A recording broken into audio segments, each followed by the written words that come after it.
séries un peu plus mystiques. J'ai commencé à faire des vidéos là-dessus aussi pour les vidéos d'Halloween, etc. Généralement, des fois ça me vient quand je dors, je me réveille, je cogite, ou alors quand je cogite dans le lit et je me dis attends, cette idée elle est pas mal et tout, je pourrais faire un perso comme ça. Et du coup, je le crée petit à petit. C'est pas un processus qui prend une après-midi. Des fois je vais avoir un personnage, je vais le savoir direct comme ça, pas besoin de l'écrire. D'autres fois je vais pas trop savoir, donc je vais improviser devant la caméra. Des fois je vais vraiment me poser la question, par exemple pour la série Espion, comme il fallait qu'il y ait une continuité forcément d'un épisode à l'autre pour une histoire. Là par contre c'est beaucoup plus long, je me suis posée, j'ai réfléchi pendant des semaines et des semaines pour savoir l'organigramme des personnages et tout, qui interagit avec qui, qu'est-ce qui va se passer. Et du coup la série s'est arrêtée parce que quand j'ai re-regardé mes premiers épisodes, en fait ça me plaisait plus, puisque c'était une série très très ancienne que j'avais tournée, où j'avais vraiment aucun matériel, et c'est une série que j'aime beaucoup. Et vraiment si un jour la chaîne explose et que j'ai vraiment du matos, ça sera la première série où je prendrai des comédiens et tout pour le faire, parce que je trouve que c'est hyper intéressant. Et limite si je pouvais en faire limite une série, j'aimerais le faire. Donc voilà, j'espère que ça répond à la question. Quel est ton type de vidéo préféré et ton trigger vidéo préféré? Alors mon type de vidéo préféré c'est facile, c'est le roleplay, c'est pour ça que j'en fais tout le temps. Et mon trigger préféré c'est la lumière, j'aime beaucoup ça.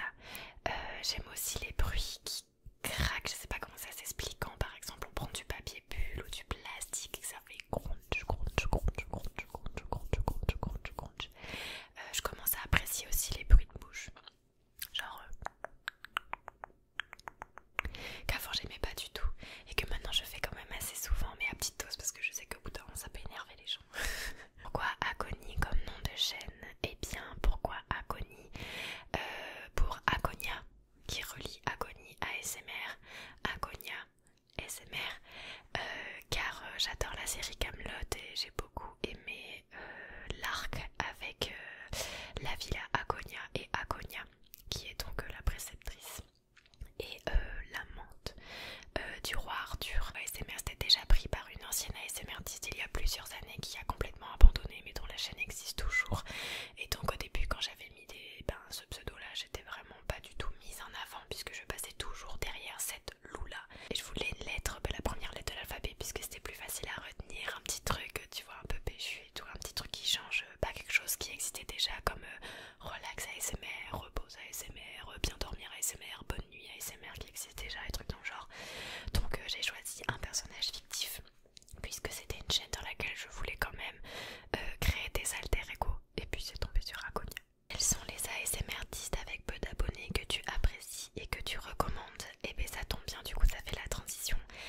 Donc il y a Louvre que j'aime beaucoup. Il y a aussi Maman Écureuil ASMR avec qui j'ai fait du coup une vidéo qui m'a beaucoup touchée. Il y a Nilina qui a pris beaucoup d'abonnés dernièrement, mais avec qui j'ai fait aussi un roleplay et qui est adorable, adorable, adorable. À quel rythme tu gagnes des abonnés? Alors ce n'est pas du tout régulier, genre là je vois j'ai mon planning pardon, d'évolution par mois. Par exemple en octobre j'ai eu 401 abonnés en plus, puisque j'ai une vidéo qui a beaucoup tourné, elle a fait plus de 36K de vues. Donc forcément quand tu es, je ne sais pas comment marche l'algorithme de YouTube, hein, mais quand l'algorithme décide de te mettre en avant, forcément tu as beaucoup de vues, donc beaucoup d'abonnés.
ressens-tu au niveau de YouTube, de l'évolution de ta chaîne depuis ses débuts et à l'avenir? Eh bien, je me sens très bien par rapport à YouTube. J'aurais pu partir sur Twitch où c'est plus facile d'avoir des revenus parce que t'as des donations, etc. Que c'est plus facile de gagner des abonnés. J'aurais pu partir sur TikTok aussi, comme pas mal de gens que je connaisse, parce qu'ils ont fait plus facilement des abonnés là-bas, plus facilement des likes.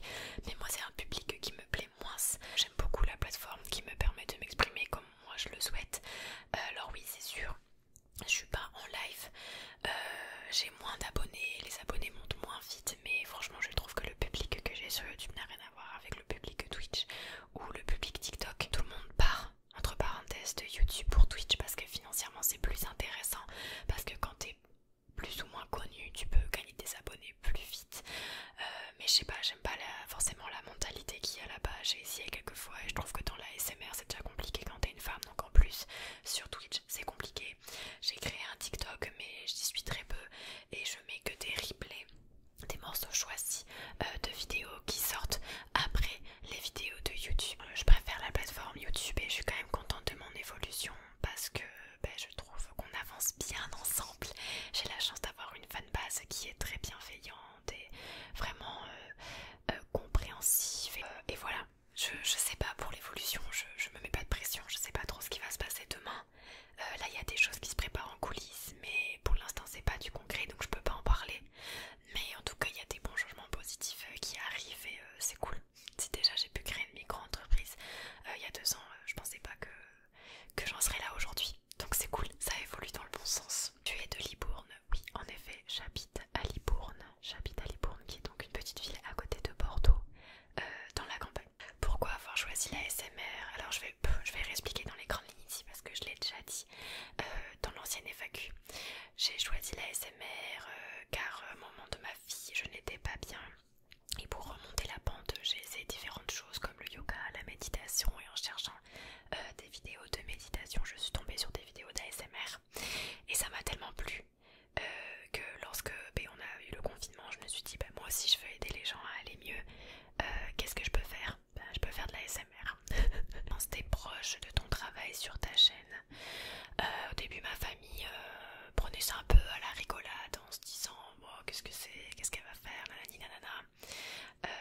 Et puis au fur et à mesure des abonnés, des collaborations, des partenariats m'ont vraiment prise de plus en plus au sérieux. Et au final après ils ont été contents pour moi. Mes amis les plus proches ils m'ont toujours encouragée à 100%. Et ils ont toujours compris, bien aimé. Franchement ils m'ont trouvé courageuse de me lancer sur internet, de m'exposer. Donc franchement ouais, quand même un bilan positif. Avais-tu des appréhensions avant de lancer ta chaîne? Oui, bien sûr. Parce que du jour au lendemain tu deviens une personne publique et qui dit personne publique dit qu'on peut te critiquer pour tout, pour rien, sur ta famille, sur tes choix, sur ton physique. Voilà, j'ai déjà eu des problèmes avec jeuxvideo.com où on m'a envoyé un espèce de mini raid au milieu de la nuit pour harceler des abonnés, pour me critiquer, pour me dire que j'étais moche ou au contraire que j'étais baisable. Super. J'ai eu aussi des problèmes de vol de vidéos qui ont fini sur des sites de... Oui, forcément c'est une appréhension. Moi surtout mon appréhension c'était par rapport à ma famille. Voilà, je voulais pas avoir des problèmes comme Lena Situation qui dès qu'elle fait quelque chose par exemple on va prévenir ses parents. Que moi ma famille veut rester plus ou moins anonyme. En tout cas surtout mon conjoint et voilà ça m'énerve un peu quand les gens essaient de le retrouver. Et il faut aller au-delà parce que si on a tout le temps peur et qu'on laisse les autres dicter notre vie, on n'avance pas et j'en serais pas là aujourd'hui. Tu fais des études? Si oui, lesquelles? J'ai fait des études dans la com, le marketing, la 3D, la vidéo, les réseaux sociaux, tout ça, dans une école qui s'appelle l'ESTEI. J'ai un bac +3 là-dedans. En organisation, tournage, montage sur la semaine. Alors les jours qui sont vraiment fixes, c'est le lundi et le mardi. Ce sont les jours où je tourne, où je monte, voilà, où je fais mon planning pour la semaine. Ensuite le reste du temps ça va être beaucoup les réseaux sociaux pour mettre du contenu sur TikTok, sur Instagram, sur mon Pinterest, sur YouTube. Je vais écrire les scripts et décider des vidéos que je vais faire pour le reste du mois. Et donc ensuite je me fais un planning comme ça semaine par semaine. Chaque semaine je sais à peu près le thème de vidéo que je vais faire, mais ça reste ouvert si jamais j'ai envie de changer ou que j'ai une autre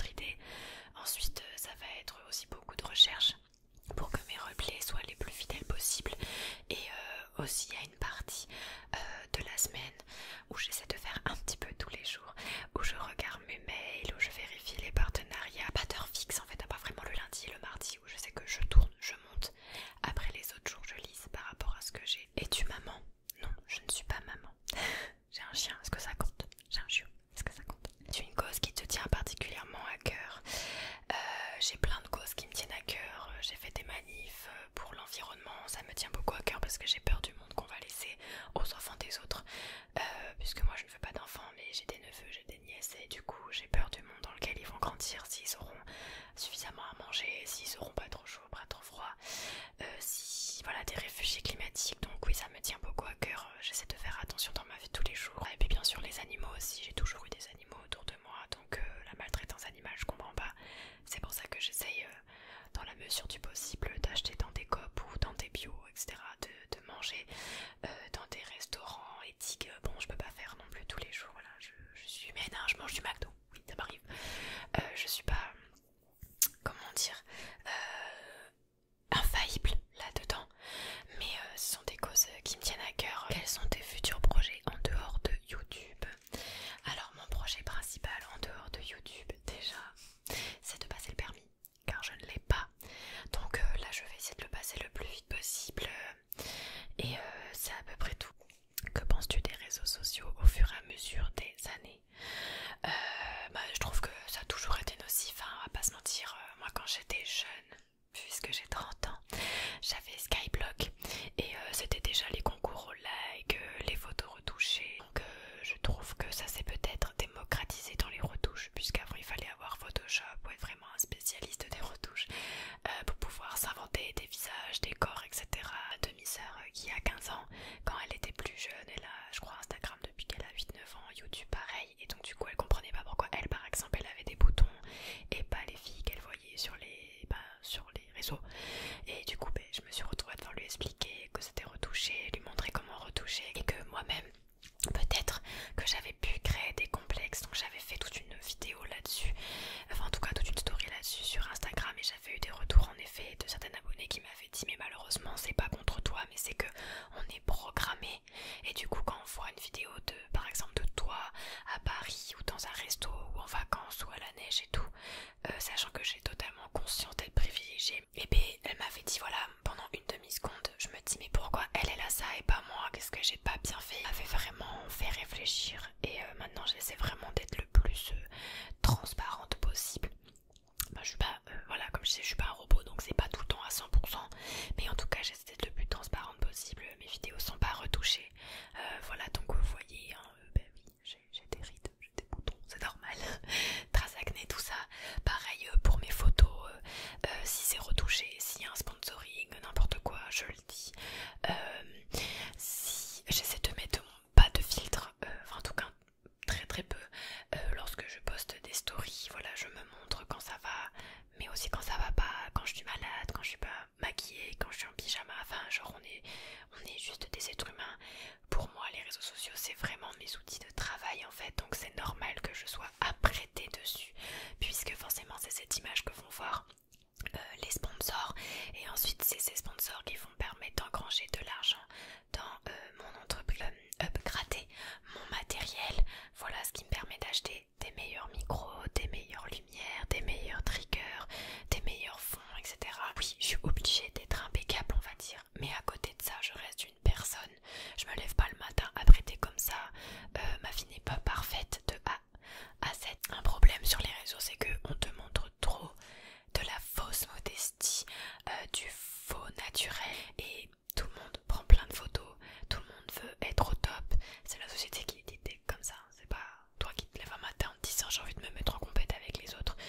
Et du coup ouais, je trouve que ça peut amener à des dérives. Donc les réseaux c'est comme tout, c'est avec modération, et c'est comme quand on va au cinéma, faut se dire qu'il y a un script derrière, qu'il y a de la mise en scène derrière, que la personne elle s'est coiffée, maquillée, choisit l'éclairage, choisit les vêtements, choisit le cadre et tout, et qu'il y a de la retouche, et que du coup ce que l'on voit n'est absolument pas naturel, pas vrai. Tout est mis en scène. Moi-même mes vidéos, mes photos, c'est des mises en scène. Il y a des moments volés des fois, mais les trois quarts du temps c'est de la mise en scène, donc il faut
fondue ou barbecue? Barbecue.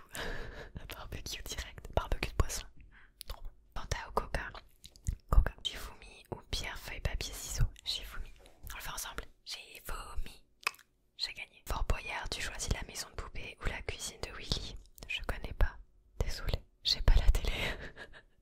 Tu fais un achat et tu payes un achat de 4 euros. Tu le payes en petites pièces rouges ou tu casses un billet de 100 que tu collectionnes. Je casse le billet. Non mais